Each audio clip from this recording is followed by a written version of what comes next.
Jina la Baba, la Mwana na Roho Mtakatifu, na Bwana awe nanyi. Ndugu zangu, leo ni Dominika ya pili ya kipindi cha Kwaresma.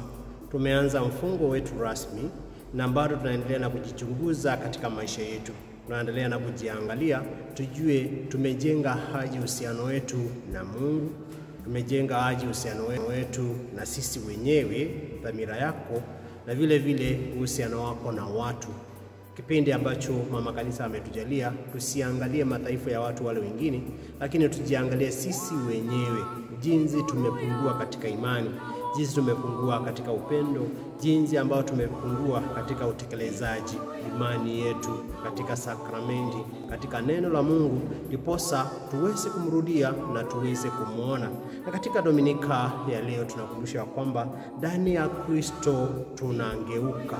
Ndani ya Kristo tunakuwa wana wa Mungu. Ndani ya Kristo tunakuwa wapendwa wake. Wakati ambao tunamgeukia na tunaambanana na Kristo katika maisha yetu, tunafanywa watoto wake, anatubadilisha. Tunangeuka, tunang'aa katika mawazo, katika tabia, katika ndoa, katika sala, katika matumaini. Basi kipindi hiki cha Kwaresma kinatuambia kwamba tungeuke, tuweze kuwa na maisha mapya, tuweze kubarikiwa, tuweze kusikiza neno la Mungu, na tukiwa karibu na Yesu Kristo basi tutakuwa marafiki zake na tutaonyeshwa mazuri, utukufu ambao tunausubiria. Na somo letu la kwanza linatoka katika kitabu cha Mwanzo sura ya 15 aya 5 hadi 12, 17 hadi 18. Na tunaona kwamba ni ile hangano kati ya Mungu na Ibrahimu. Ibrahimu alikuwa baba yetu wa imani. Ingawa yeye alikuwa na wasiwasi wakati ambao Mungu alimwambia atoke ile nchi ya uhuru wa Makaldayo, yeye mwenyewe alidhania kwamba hataweza, lakini akawa na imani, akamwamini Mungu. Na tunaona baada ya hayo ndiyo sasa yeye anafanya ishara na Mungu. Yeye anachukua dama wa miaka 3, mbuzi wa miaka 3, kondoo wa miaka 3, na vile vile ziwa. Halafu anaweka alama na ishara ambayo iliwekwa moto, ishara na agano hili, na alama hii ilikuwa moto. Moto ni alama ya uwepo wa Mungu. Tunaona katika hali ya kuua wale wanyama na kuwaweka wote pamoja wakiangaliana, ni ishara ya wakati ambao Mungu alipitia pale, na hivyo akaweka agano na Ibrahimu. Na ni agano gani ambao aliweka? Ya kwamba yeye ataweza kubarikiwa, na yeye watoto na uzao wake utakuwa mwingi kuliko nyota wa angani. Kwa hivyo Mungu anatutoa kubaya na anatupa baraka.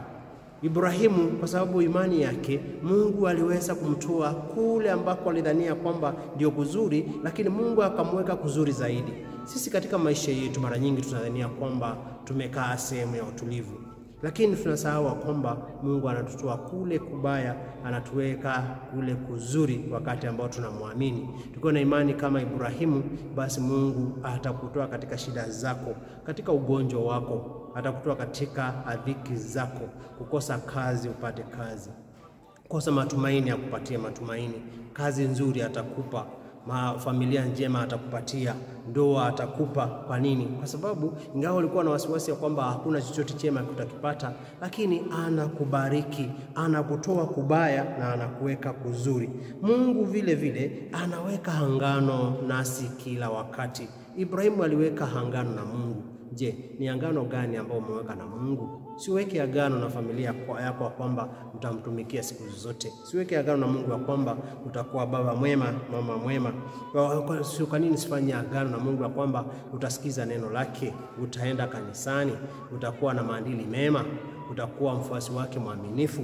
Kwa nini usiweke agano na Mungu? Kwa nini unaweka agano na watu na uwezi kuweka agano na Mungu? Kwa nini unaweka agano katika biashara zako na unakuwa mwaminifu na uwezi kuweka agano na Mungu katika sheria zake, katika masomo yake? Weka agano na Mungu, na hivyo Mungu atakubariki. Na katika somo letu la pili ambao linatoka katika waraka Mtume Paulo kwa Filipi sura ya 3 aya 17 hadi sura 4 aya ya kwanza, tunaona Paulo anawakumbusha Wafilipi ya kwamba wao wafuate mfano wake, wafuate mafundisho yake. Anawaambia kwamba Yesu Kristo ndiyo yule mwalimu mwema wa kufuata na kuiga.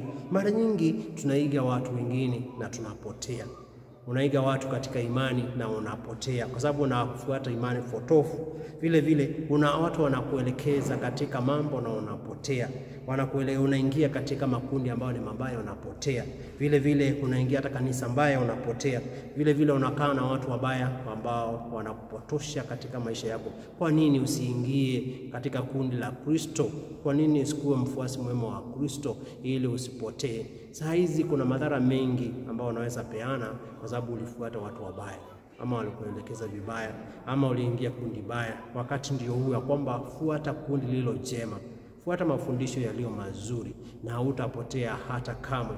Wakati ambao unaingiliana na kundi baya, utapotea na utaanza kulalamika. Labda saa hizi mashida uko nazo kwa sababu ulisikiza watu ama uliingia kundi baya. Kanisa haiwezi kupotosha. Ukiingia kanisa nzuri, ukiingia kanisa mbaya, utapotea na utahangaika. Tafuta pale ambapo Roho wa Mungu yupo. Tufuata ile kundi ambalo linakusaidia kukua. Ile kundi ambayo haina maana, achana nayo kwa sababu inakupotosha. Sikiza Mungu katika masomo, sikiza Kristo katika kanisa, katika sakramenti, katika sala, na hakuna siku moja ambapo utapotea. Na hivyo ndio sababu tunaambiwa kwamba katika Msaburi anatuambia kwamba Bwana ni nuru yangu na wokovu wangu. Bwana, usikie kwa sauti yangu inalia, unifadhili, unijibu. Moyo wangu umekuambia, Bwana uso wako nitautafuta. Tutafute uso wa Bwana. Tusiweze kwenda pengine, tusiweze kuingia katika giza, kwa sababu yeye ndiye nuru yetu na ndiye wokovu wetu. Basi kwa nini undanganyike katika maadili? Kwa nini undanganyike katika ndoa? Kwa nini undanganyike katika imani? Usifuate fundisho ambalo linakupotosha katika maisha yako. Na injili yetu ya leo inatoka mwinjili Luka sura ya 9 aya 28 hadi 36. Na tunaona ni wakati ambapo ni simulizi la kungeuka sura wa Bwana wetu Yesu Kristo katika mlima Tabor. Na hii tunaiona imenguziwa katika injili ya Mathayo sura ya 7 na vile vile hata injili ya Marko sura ya 9.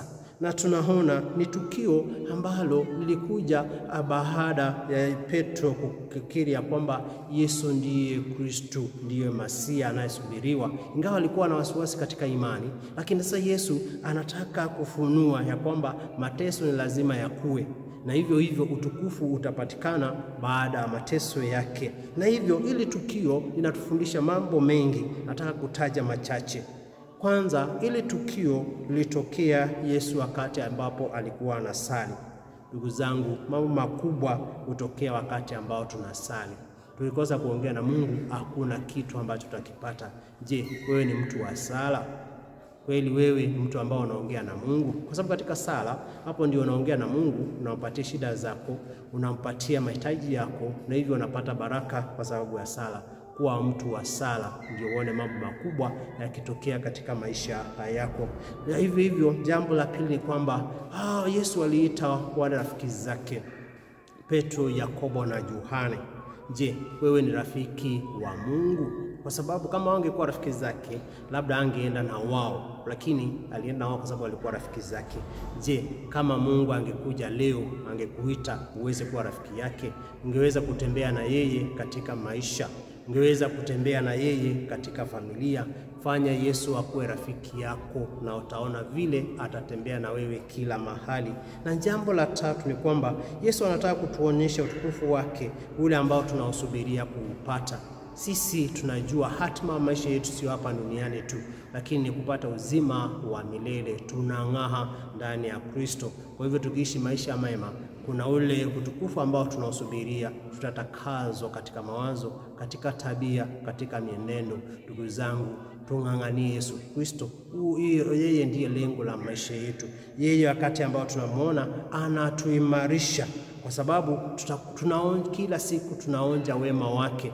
Tunaonja wema wake vile Petro na Yohana na pamoja na Yakobo walivyoonja utukufu wa Mungu, tunauonja katika sakramenti, unaonja katika neno lake, katika sala, katika mafundisho mema, katika sheria, katika uhusiano. Kwa hivyo yeye kila mara anatuonjesha utukufu wake, lakini ubaya tumefunga macho, tumefunga masikio, hata tutafuti ule wema, utukufu wake katika maisha yetu. Yeye kila siku anatuonjesha.